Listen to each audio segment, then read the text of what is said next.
This government meeting is brought to you by Eastworks and our local cable subscribers.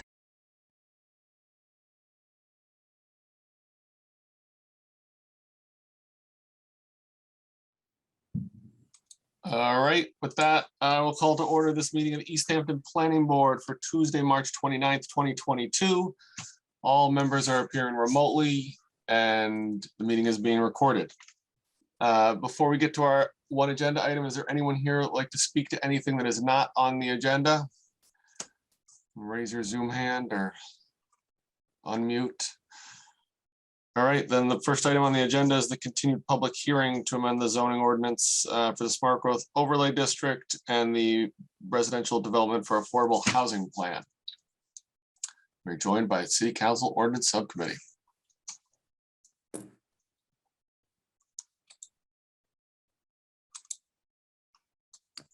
Guys, gonna open your hearing? Yeah, I'll make a motion to reopen the public hearing, continued from March 8th. Second. We have a motion in a second. Council Rothschild. Aye. Council Peak. Aye. Okay, we're open. All right, Jeff, do you want to update us on where we are now? Sure. Yeah, I mean, it's just as a quick preview, I hope that we can spend a little bit of time tonight to kind of go over some things. The quick summary before we get into the detailed information is that we are still waiting for a final sort of letter from the Department of Housing and Community Development, who, that's what really is elongating this process. Is a typical zoning amendment, we would probably be done and having recommended it to council, but this 40R, the smart growth, requires DHCD approval as well.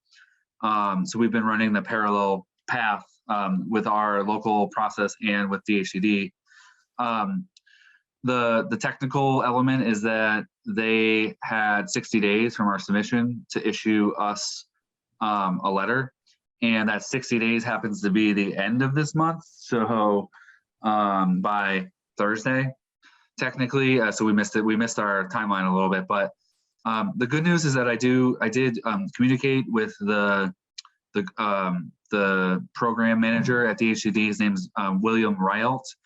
And I spoke with him on the phone yesterday, and things, he seemed optimistic. We had talked previously, and then in preparation for this meeting, and it's posted on the website now, is that he did do a redlined edit of our amendment to show, in terms of the technical zoning, his recommendations from DHCD. So that's something that I'm hoping we can kind of go through tonight. And then he did email actually just before this meeting that he does expect to get a letter to us this week, but he did pass along. And so I do want to relay this information, I guess, because it's just important and it's obviously timely. But what he's saying is that they have finished their staff level opinion of the proposed amendment, and they're saying that the location is eligible. And then based on the parcel land use and zoning information that we provided, that DHCD, upon their final approval, would approve our change. And so again, the change is adding this overlay district over Northampton Street, and it is also adding it to over the Pepin School. So right now the line is adjacent to Pepin and it rolls over that. We have gotten a couple of questions, and I'll just hit it in the head and we can take it up in public comment if necessary. But part of the process does involve an incentive payment to the city from DHCD. And so the preliminary, and they should come out in the final letter, is that we would be eligible for $250,000. Overall, what happens is if you have areas that are zoned for 40R and you can support over 500 units, that's a huge number. But when we're factoring in our existing district downtown and this new area, the payment is $600,000.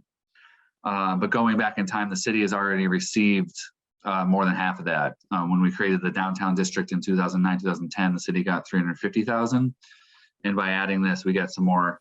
All that is detailed information that I am just receiving, so it should come forward in the letter. before we go into the nuts and bolts of the amendment, I did kind of want to say that the letter could take two forms, as far as I understand it. What we're looking for is a letter of eligibility.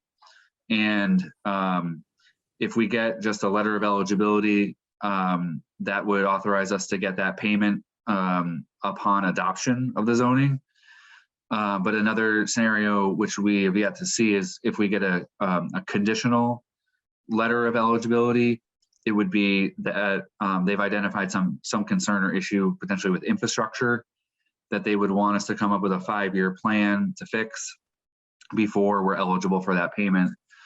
And, you know, I think we have discussed this internally, and it's part of our application that Route 10 does have some infrastructure issues, mainly being water.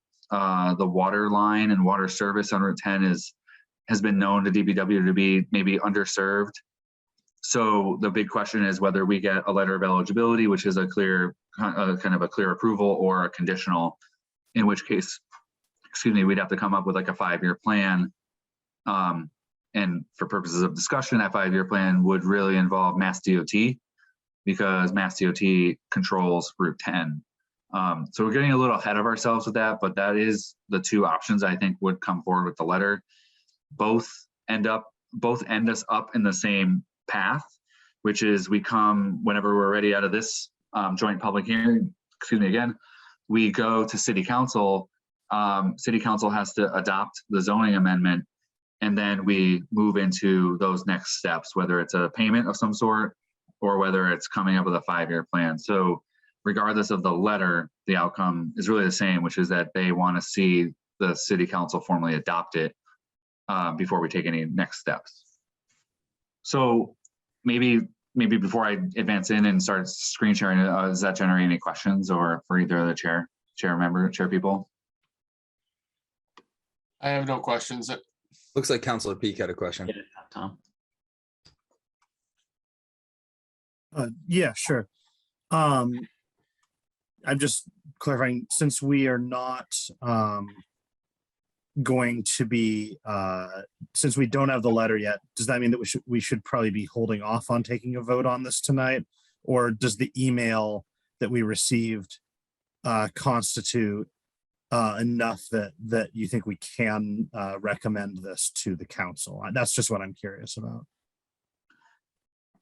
It's a really great question. I think we should go through the red line version that we have from DHCD, but in my professional opinion, looking at what they offered, it's nothing substantive. So I think that one of the options tonight is to recommend it to council. The only thing I think I would add or ask is maybe we not push it to the next meeting, but maybe we put it for the first meeting in May, because I feel like I have some compiling of information to do to just package everything up, and we would want to post it on the website a couple of weeks before the actual hearing. So just in terms of people who want to follow along, I think I don't think there's anything that stops us from sending it to council. We don't want council to adopt it yet because we don't have that letter, but that if we push it out to May, then I don't see any issue with that. Would defer to either the chair of the ordinance or chair of the planning board if they have any other thoughts on that. I just don't know, like, Jeff, are we just doing what we normally do, which is we just refer this to the council, or are we somehow referring what DHCD is like their approval? I don't want to get ahead of ourselves if that's procedurally like what we're supposed to be doing, but it doesn't seem like it's going to be substantive. Correct. My understanding so far is that the letter is just the formality that we want.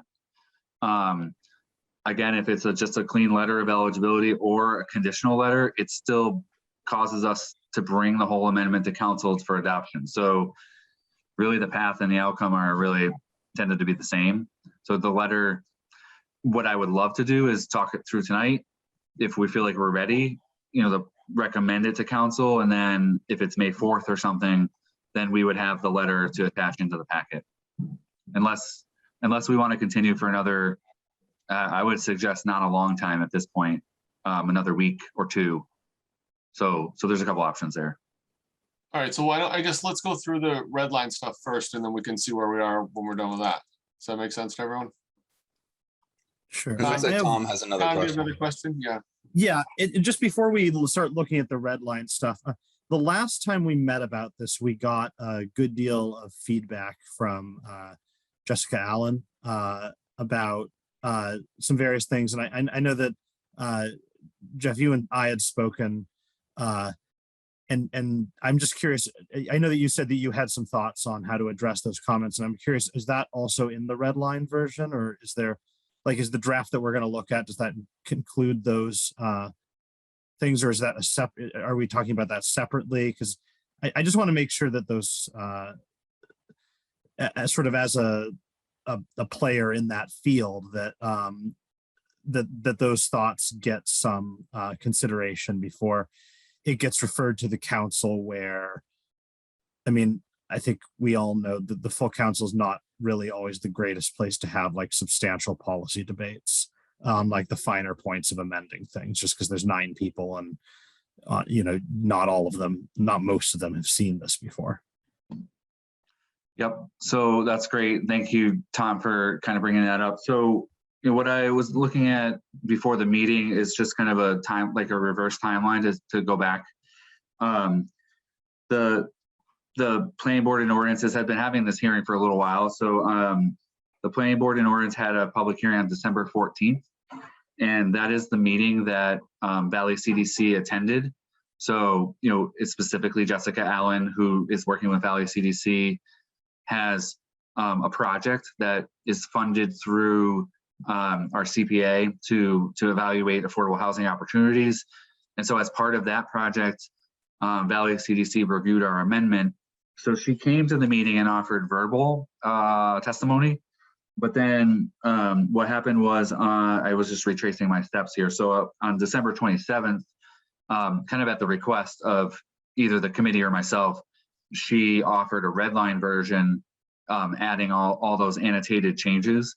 And so then we used that, you know, not to be flippant in any way, but we basically took all of those red lines and incorporated that into the version that we sent to DHCD. So that whole packet went on December 30th to DHCD. And then this group has subsequently met twice. So that Valley language had always been in there. And then once we start to share the screen, you'll actually be able to see that the Valley red line is in there, and then DHCD is redlining mostly what Valley added. And so it's just a lot of these kind of technical tweaks.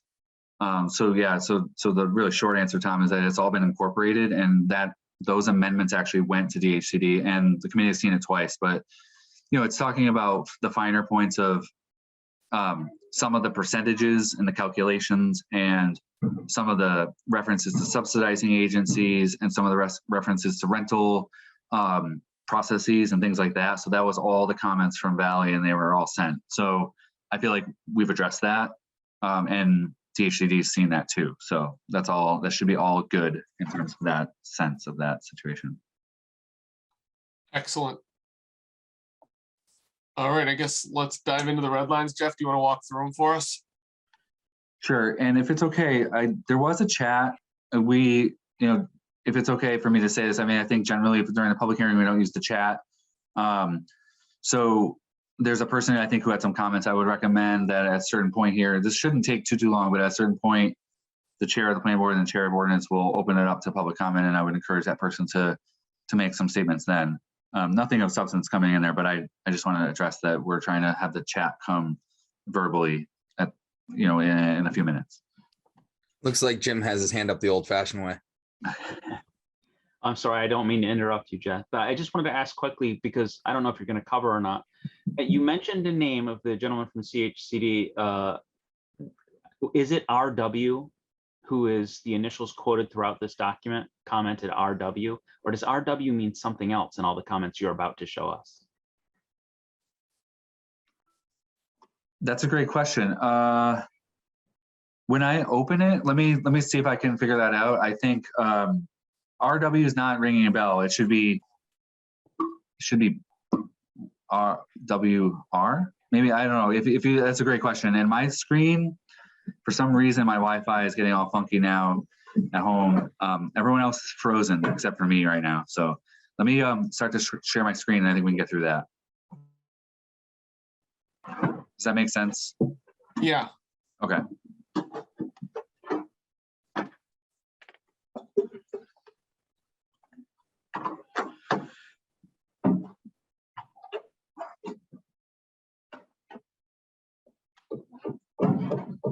Great. So I apologize if you can bear with me for a moment. On my screen, I can see at the very, very top, I just wanted to refer that I'm looking at this 12/30/21 version. It says clean plus DHCD redline. So that is the DHCD redline version. And again, this is posted onto the planning department's website for anyone who's viewing at home.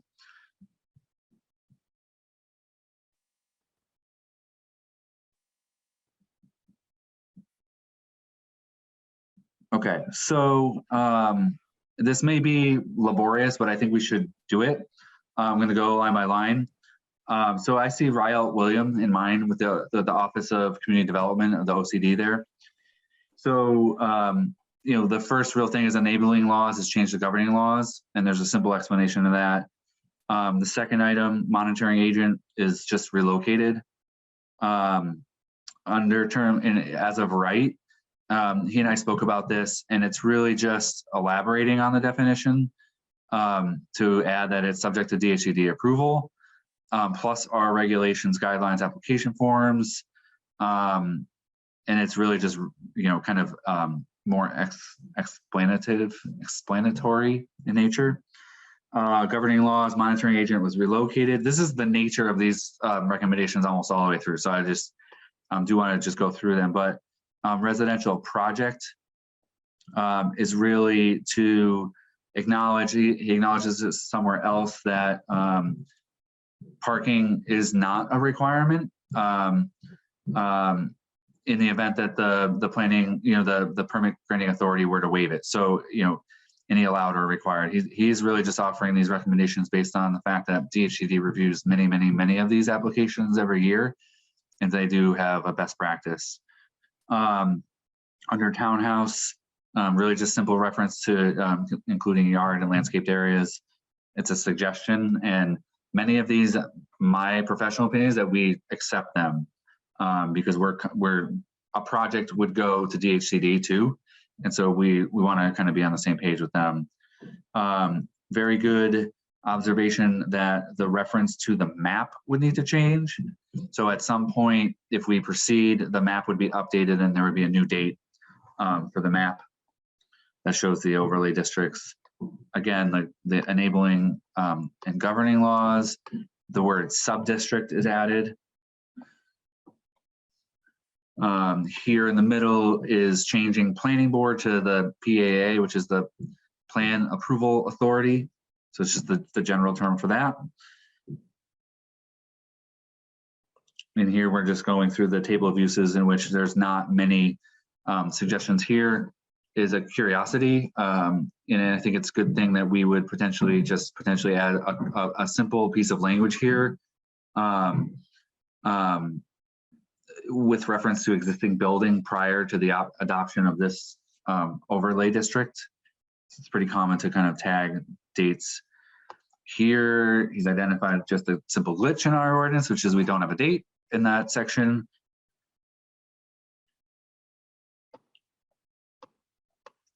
So under height, I think it's just a rephrasing of the things that we talked about, and those are the kind of those were the existing footnotes. So it's just a rephrasing of that. I think the biggest thing of any substance at all here is the number of affordable units. What he is saying is that the subsidized housing inventory has a certain way of calculating the number of units. So if you have an overall development proposal, it seems to me what he's suggesting is that if 25% of the units are affordable, then you get to count all the units in a project. And if you're below that, you don't. And so this, in my mind, unless there's questions, we would be going from 20% of the units in a project would be affordable to 25% of the units in a project would be affordable. And again, I think kind of based on the way DHCD is making this recommendation, we should probably try to follow that. So maybe I would pause there to see if there's any comments on that one, because this is probably the issue of the most substance that I've seen.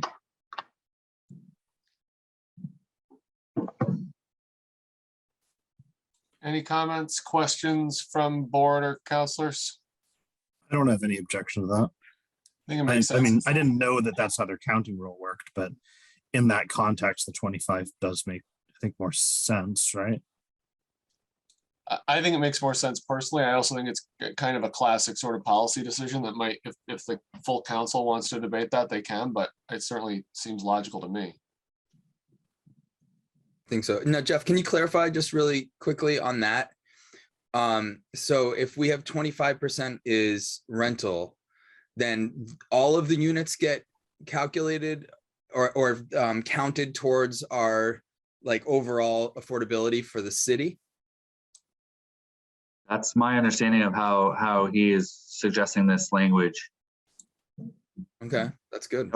And it is good because, I mean, the goal is to get to 10% of our unit in Easthampton as affordable, but so I will clarify this for the full council because I think it's a good question, but I did want to acknowledge that he's making the suggestion.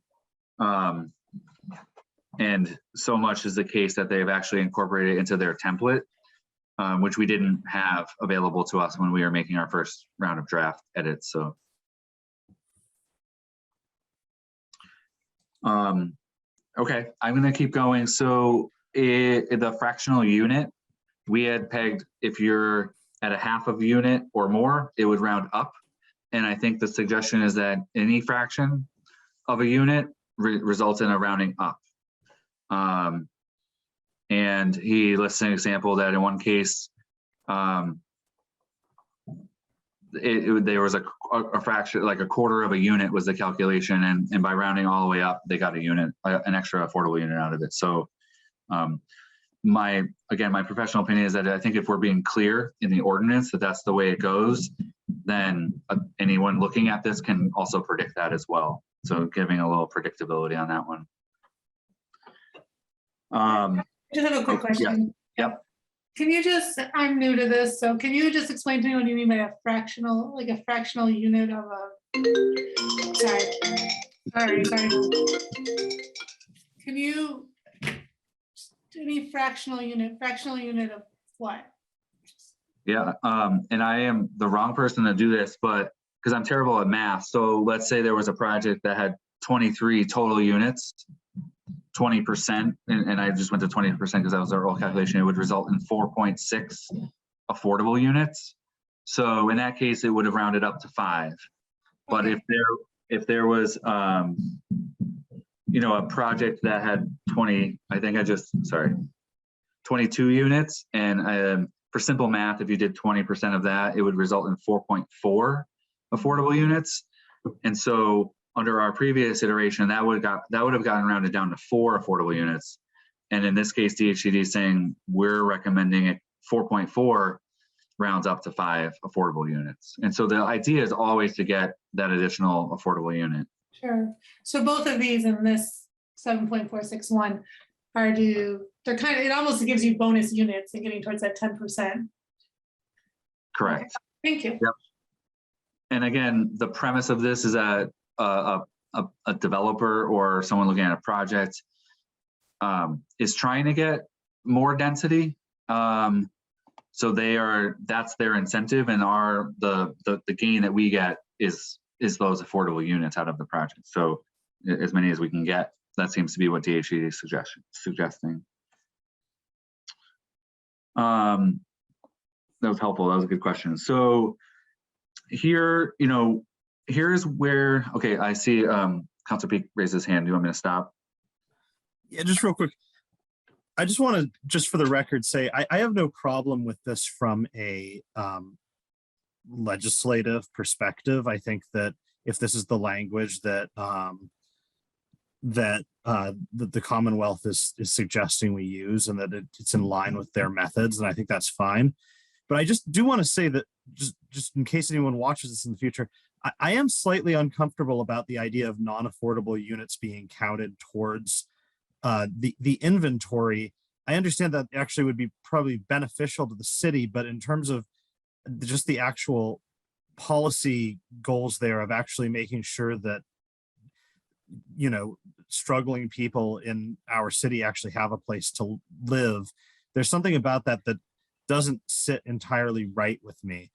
I'm not actually proposing, I don't see like what the logical thing to do about it would be, but I just think that is a little odd. And I just want to note that before we go forward too much, because there's something just very strange about that to me. I think it does encourage more affordable units though, Tom, because if a developer was going to have an incremental increase that was less than 0.5, they would probably strike that last unit and they'd be at, 3.9 in Jeff's scenario instead of 4.2. And so I think it does, I agree. It kind of cuts both ways, but it is, I mean, it's weird from a calculation standpoint, but I think it does encourage more units for a developer too. Yeah, I agree with that. And I don't actually have a problem with that part. It's the part before the idea that if you get 25% of units, you're counting 100% of the units. Like, am I misunderstanding that? Or like, is that meaning that we can count non-affordable units towards our affordable housing inventory? So we're saying that like maybe that allows us to get to the point where we can say that we're 10%, but in fact, we're nowhere close. I just think that that's a curious policy on the statewide level that I think could allow a community to sort of misrepresent their own level of affordability. It doesn't actually really change anything in terms of, I mean, in terms of what I'm like, I still think this is a sound policy that ultimately will lead to more affordable units. But just in terms of the housing inventory, I just find that very strange. I don't need to make a big distraction about it, though. Well, it's also that there's always that tension that we always want to get to the 10%, but the reason towns usually want to get to 10% is so they can stop future affordable housing projects with more discretion. So like, there's always this weirdness with affordable housing. But Jeff, is that what that 25% does? If a development has 25 out of 100 units, then 100 count as affordable? It's a great discussion, and that's my way of saying I'm not 100% sure. And I think there's two options, which is I think one of the options is to move forward with that language. And what I would do is get some research and find out more information about that for the city council public hearing process. Or obviously, or we could always make it through the rest of this, and I could get more details before we vote. If it, I'm open to either. I don't know how to explain it any more than what was kind of captured in that comment. Yeah, and just to be clear, like I don't actually think this affects like my feelings on this legislation. It's just a state policy that I think is bad and concerning. But ultimately, I think that what we're doing here, should we pass this, it will be better for people in need of affordable housing than what we have right now. I don't doubt that at all. In fact, I kind of regret making this comment because I'm worried it'll come off as a distraction. I just saw that and kind of felt the need to react to it because unless I'm misinterpreting it, it seems kind of like a bad thing for the state to be doing, but it's not our call. And I would not for a second consider voting against this in protest of that state policy. I just think it's weird. So I'm happy to move on. I don't know that. I agree. And I think you and Jeff both pointed out, like, this is a program that's administered by DHCD. So like, if this is their recommendation for it, I don't know that we would go against it, but I certainly think we probably want to know, or the council would want to know before the final vote, but it may only be informative, not change anybody's mind. Yeah. And I think, also taking into account that this is probably an incentive to communities to pass this, because communities like Easthampton, we're not even close to 10%. Like, it would be really hard for us to get to 10%, like almost impossible. So it's just another tool to protect us potentially, if we could use this the right way, we'd get a bunch of affordable housing and we'd insulate ourselves from 40B projects, which for people that don't know, basically take all the control from the city, all the control out of the planning board's hands and put it directly into the developer's hands for a project that might not fit the community. So I think that's an important way to look at it as well. All right, so Jeff, yeah, I think it makes sense to proceed. Okay, and I'll do some research and I'll have some additional information for the next phase. I think this is a good discussion. So under 7.462, which is the monitoring agent, there's a lot going on here. This is a section that, we do focus on and we have used once or twice, but this is a lot of the technical elements of once a unit is affordable or built and is permanently restricted, there are monitoring requirements and there's a whole group effort and there's a lot of things that go on. But here is where you can see this fun interaction where we passed along the Valley CDC recommendations, which we didn't have to, but it made some sense. And they started to redline those. So we got into this little back and forth here. So just the red underline is the Valley CDC items. And then actually that may not be the case. I apologize. Let me take a step back. I think the red line is just DHCD, but they are also making comments. But I did want to say, so like under subsection 1, under the prices of affordable homeownership units, this is where Valley CDC had inserted all these references to the affirmative fair housing market and resident selection plan. So the AFHMP, we had never had that in our ordinance before. But in here, he's calling out that the acronym doesn't quite line up. So we had a little scrivener's error even in our own amendment. So, I mean, I will go through these. I believe that the monitoring agent responsibility is a third party. So the city will make conditions on a project that these are taking place, and then we rely on the developer to enter into agreements with the monitoring agency. So it's not something that we typically really get too involved with, but there's a lot of comments here. So the comment in terms of the highlighters have been approved by DHCD, specifically with regard to the conformance of the governing laws. So the comment is that are for consistency with the current, so the smart growth zoning template, the 40R guidelines, required unless the SGZ otherwise makes it clear that the items must be approved by DHCD. The note is that where the 40R affordability requirements are covered by another eligible state or federal housing subsidy program, and he lists a couple. So the LIHTC is something that comes up often. Such approval will, I guess, inform DHCD. I don't know what he's trying to say there, but I believe that DHCD sees all of these and has the final say on how this is structured. So that's what a lot of this is. We keep going. Cost 7.464, the cost and eligibility requirements. So there's a lot of references to the initial lottery and lease up. He would recommend removing the sentence entirely. It's mentioned before, and it's covered by the marketing plan, which is approved by DHCD. So a lot of this is just reiterating that DHCD sees all this information. Number 3, is a good comment. So I forget what TDM's strategy stands for. The unbundling, I think it's transit development oriented, where there's not a need for cars. It's offering the flexibility for parking. And I think what it's trying to say is that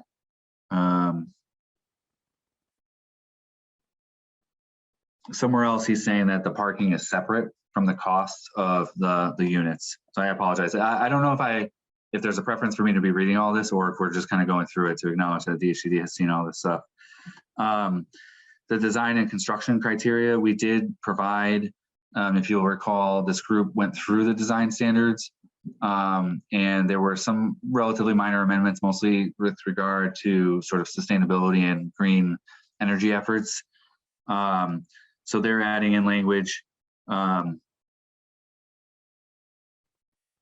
which refer to the 30% of the applicable income. They're saying that sometimes it's 33 or 35. The mortgage necessary for them to afford the restricted monthly cost is going to exceed 35% of their household income. They might not want to be in a position to qualify for the lottery. So I think we're just trying to address the language there. The restriction, very similar type of recommendations. And again, if we want to go through them, I will. But these are referencing approval by DHCD, which is really the authority that we're going to lean on for reviewing these items.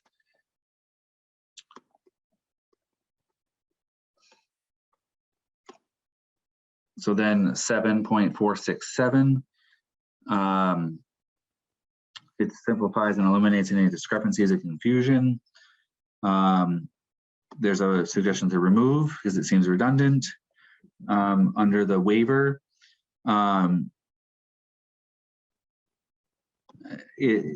previously it said that all of the requirements under the smart growth could be waived by the planning board, except for the affordability requirements. And here, what they seem to be saying is that if there is a waiver for the affordability requirements, it would go through DHCD as well as part of the local approval process, which I was never aware of that. So, it's a very simple reference to the buffer. It does request a distinction. And so I think here is where there's another section where we added a reference to buffers in the subdistrict down here. So section 6.5 screening and buffers is something that we determined pretty early on in the process that we wanted to add this section in. So what I think, this is the one change I forgot to address before the meeting, is I think what we would take is 6.5 and enumerate it here, because what it offered was where the highway business is adjacent to a residential district, there would be a change in the buffer requirement. We all agreed that that made a lot of sense given the boundaries of the highway business. So I think here I would just ask that we add in some clarity as to what 6.5 actually says and put it in there. Parking comes up. We identify a maximum number of parking spaces. So let me see, I'm just reading his notes.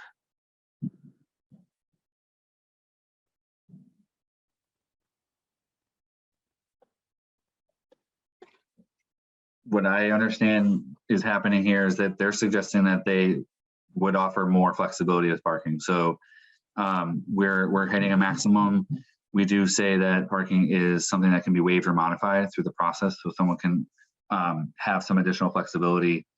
We did lower the parking standard within ours to 1 space per unit, but I think my read of that is that that different development context and local concerns may be a true factor, but that their guidelines continue to allow, but do not require parking minimums. So they're suggesting more flexibility, excuse me. Simple edit on parentheses.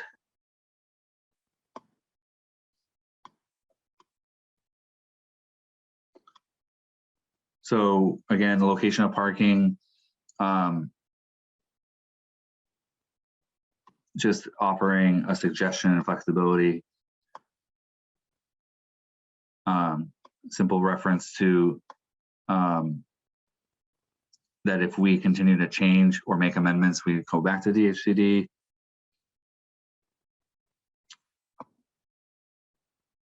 Formatting. Changing the word from significant to extraordinary. I think waivers, is acknowledgement that DHCD may need to see waivers or could have additional conditions, and this reflects a recent change in the 40-hour statute. And then project phasing.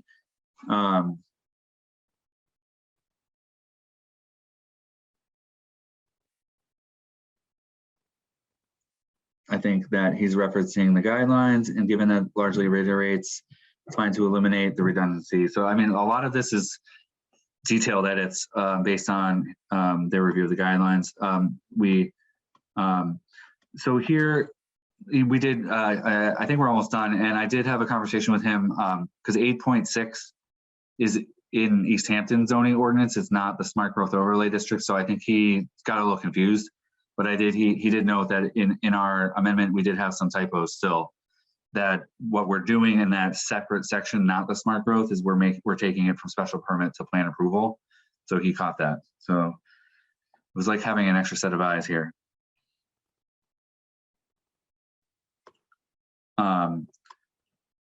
Again, in this section, 8.693, he and I discussed it, and it's really not attached to 40R in any way. So he acknowledged that after the fact. So it's really just not something, you know, a developer could choose to develop under 8.6, and they would not even be subject to the smart growth, and thus concludes.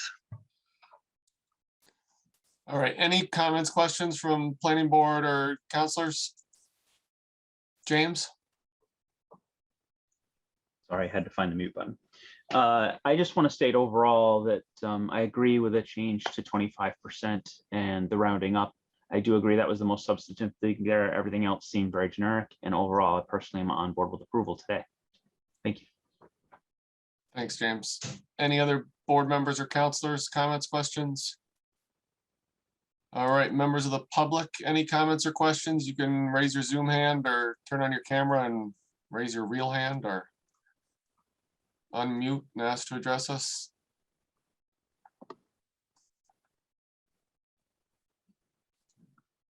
I see nothing. Jeff, yeah? Oh, I can defer to Tom. There was two other things I wanted to, as we move forward, there are just two other things I want to put on the screen and share and just show, re-show the committee before we take other steps, but I'll defer to Tom if he has a question. Sure. Yeah, just reacting to all of that, and also to what board member Zarvis said. I mean, I'd love to move forward on this tonight. I guess what I am wondering about is there, a lot of those seemed like comments where our reviewer basically made the change that they would recommend, and then just the comment was just explaining why. And in those cases, I think we can just say, all right, let's just accept those changes and vote on it.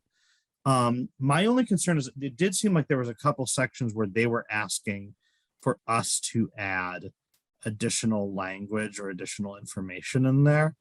Not on really substantial things, but I'm just wondering how we procedurally go about voting on something if there's sections that we know we need to add language to that we don't currently have language for.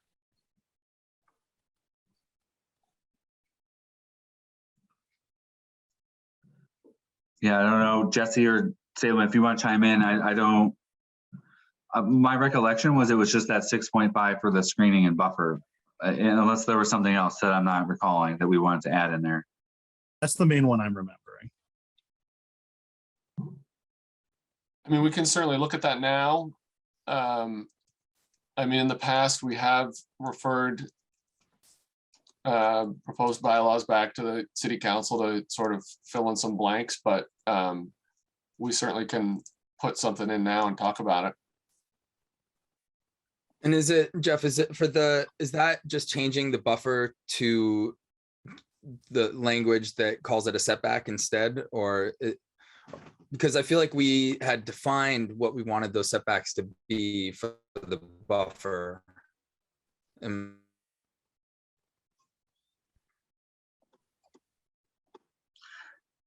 Yeah, I was going to pull it up. I think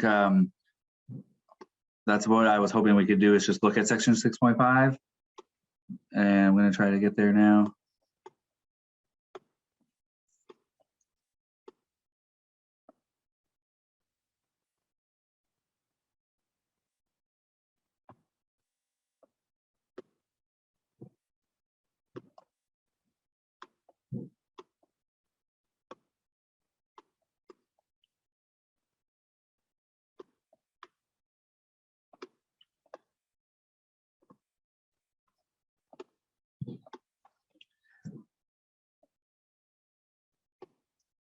So if you look at where we are, this is the table of regulations. It applies in different thing. It applies to different things at different times. But 6.5 is screening buffers in the industrial or business. So screening and buffers shall be required in any industrial GB, which we don't have anymore, highway business which adjoins a residential district. The standards for screening and buffers shall comply with the following. So this was the main section that we wanted to. I think we were just trying to save some time by referencing 6.5. And what I understood DHCD was saying is we want to be explicit and put it in. This is the screening or buffer adjoining a residential district. The strip shall be at least 25 feet in width. Shall contain a screen of plantings in the center of the strip, not less than 3 feet wide, 6 feet in height. At the time of occupancy of such lot, and may be part of the yard on lots with 175 feet or more. The strip shall be at least 35 feet in width. And then its individual shrubs shall be planted no more than 3 feet apart, maintained by the owner, at least 50% shall be evergreens. And then a solid wall or fence not to exceed 6 feet in height, complemented by suitable plantings may be substituted. Then it does say that in 6.54, in the highway business where it butts a residential district, no buildings within the highway business shall be within 25 feet of the boundary. And so that, we had that discussion early on as something that everyone was entirely willing to insert to protect, to give some additional protection to where there's the border. So my opinion would be that we could add those in and be just explicit. And I think that would be meeting what the DHCD reviewer was recommending. I think that makes sense. And as we always say, I mean, obviously the city council can make further amendments when it gets before them, so they can make whatever changes they see fit. Any other comments or questions? Looks like Yeah, I was Tom just going to say that's Tom, yeah. that's acceptable to me. That's totally fine with me. I just wanted to make sure that we weren't. I have been trying to make a habit of not sending things to get workshopped in the full council, because that seems to be when things get messy and weird. But provided that we have the language and we can just agree, let's paste it in and move to recommend it as amended or whatever, then that's I'm 100% fine with that. I think that makes sense. Again, any comments or questions from the public? All right, I guess planning board are ready for a motion. Oh, sorry, Jeff. Yep, no, sorry. And this is where I always belabor it, but I want to go back to 2 items that were embedded in the packet at the beginning. And it's important because, we did get some questions about the incentive payment and how it was calculated and where that comes from. So I do want to just take 2 minutes to show my least favorite thing in the world, I will say, is spreadsheets. But I had Curtis had crunched a lot of these numbers, and the basis for all of this is to look at the parcels that are within the area to be overlaid with 40R. You take the size of the parcel and you subtract what's identified as environmentally constrained. So if it has wetlands or steep slopes, you subtract that land area and you come up with a calculation for developable land. That's one calculation. The other calculation, and we saw a lot of this, on Northampton Street, is substantially developed. So it's already developed. And what they do is they give a number, like a calculation for developable, as the potential number of units you could get there on the site. And then for substantially developed, they lower that number. because if you think of a property that's already developed, you know, Papa George Pizza, just for example, you know, the likelihood that that's going to be like rebuilt and put into units is low, versus, you know, something like the parking lot that used to serve Cernak Buick, which is now kind of a separate parcel. So I'm just going to put this up, if that's okay, because it really does form the basis for the information that I believe we're going to get from DHCD in terms of that figure that we mentioned. So I will promise you, I'm not going to go over this in excruciating detail, but it will be in the packet. So the left-hand column is all the street addresses, all the parcels that have been evaluated. And then, you know, the table across the top are sort of the environmentally constrained calculations. As of right density in the highway business now, it's pretty much zero, because everything requires a special permit. So they consider that to be not as of right. And then we calculate the as of right units that could be potentially developed. And that is where we get this figure. You know, it's a large figure. Down here is 607.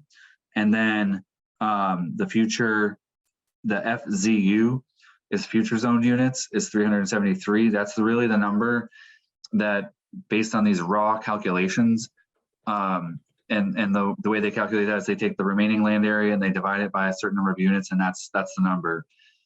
I have talked to several people that's not, you know, that it's not always a realistic number, because you're not accounting for roads, buildings, sidewalks, drainage areas, and all those other things that actually come with a development. So, but this is where DHCD derives some of their data.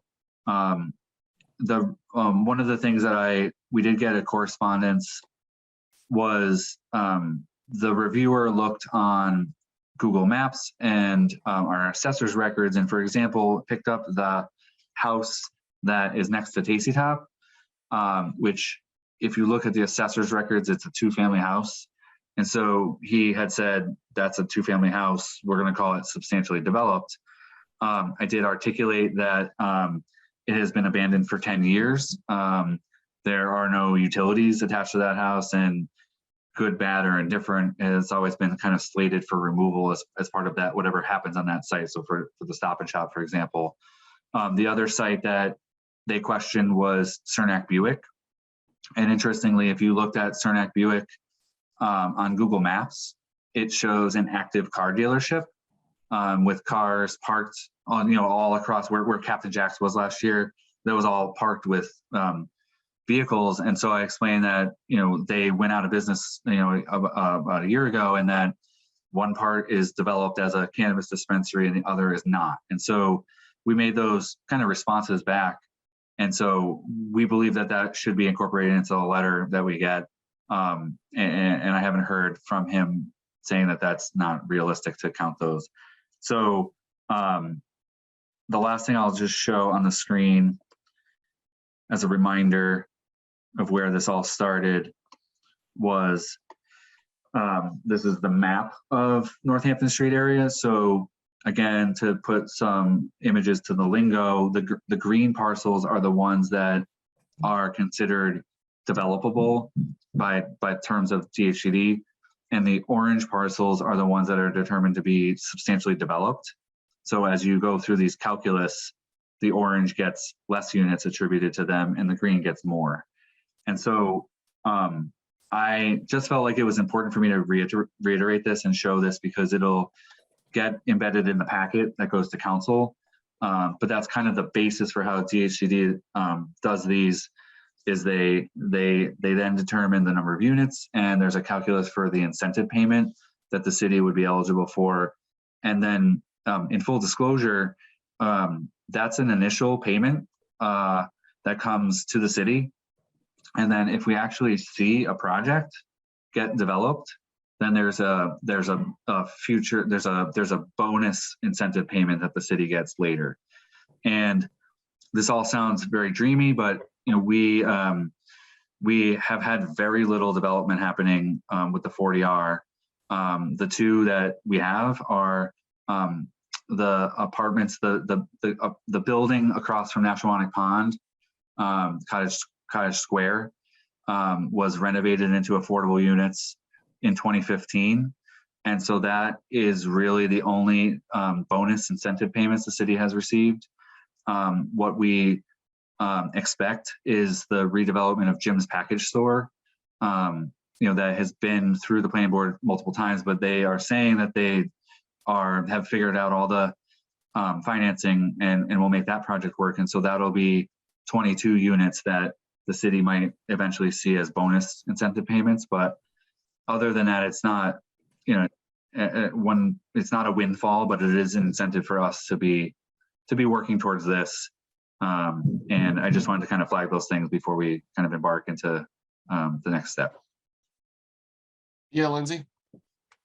What, is there anything that these funds are earmarked for? So the original incentive payment of 250 and then these bonus payments, are those put in the general fund, or are these put towards something specific? Somewhere in between. It does not go into the general fund. So it goes to the planning department, has been the holder of the funds historically. And so I have been asked, and I am trying to fulfill the request of a resident to account for all the money that has been attributed to the 40R since its inception. And I hope that I should be able to package that up with information going to city council. So I just need, I haven't been here for that long. So we got an initial payment of $350,000 in 2010. And then there was that second payment, and I don't know the amount yet, I haven't figured it out, for the apartments at Cottage Square. And what I do know is that a huge chunk of that went to fill a gap in the creation of the boardwalk, the Nashawanek Pond Promenade. So when I took my position, we had about $70,000 left. And I will itemize it, but I am proud to say that we have spent almost all of that. But as you look at the way that I professionally have spent it, has been to leverage those dollars to a lot of the grant work that we're doing, a lot of the feasibility studies that we've been doing, going all the way down to paying legal ads for all the zoning amendments that we have done. We've done a lot since I have been on board. So that account has been used to pay for all those zoning amendments. The legal ads are very expensive. So I will have an itemized list coming for that full city council. And so the planning department has the discretion to use those funds, as far as I've been told. And I've been pretty frugal with them, but effective. But again, I will have the digits attached to it, but a huge chunk, I think it was upwards of 350,000 was allocated to fix a funding problem with the promenade several years ago. James? I motion to recommend for approval to the city council the chapter 40R zoning amendments with the aforementioned modifications today. Uh-oh, Chris isn't here. Someone else is gonna have to second it. I'll second it. Thank you, Danny. All right, voting to refer to the city council. James, Aye. Harry, Aye. Danny, Aye. Ken. Not see him. Oh, he was just on my screen. Now he disappeared. All right, well, I don't think we need his vote anyway for a quorum, right, Jeff? We have 4. We're good. All right, then I am also an aye.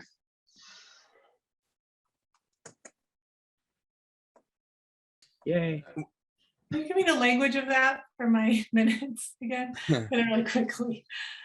To Give me the- recommend. Tom, 30 Tom, hours. if you want to make a motion to Okay. recommend to the full council from our end, I Sure. feel like that's probably an okay thing to do at this point. I will make a motion to recommend. Do I need to say the whole thing or can I just say the same thing? You I can say the same. recommend the same thing to the full council. Awesome. Need a second? Second, All right, we have a motion in a second. Councilor Peak. Aye. Councilor Rothschild. aye. And I'm an aye as well. So we will send that to the full council for recommendation. Great. Great. And may I ask just a procedural question, which is it at the next city council meeting, you would or do you need the letter from the planning board? I got lost in the logistics of how to move this forward and then picking a date for a public hearing. So as soon as we get the recommendation from the planning board, the cover letter and the finalized language, then we can move it to a public hearing.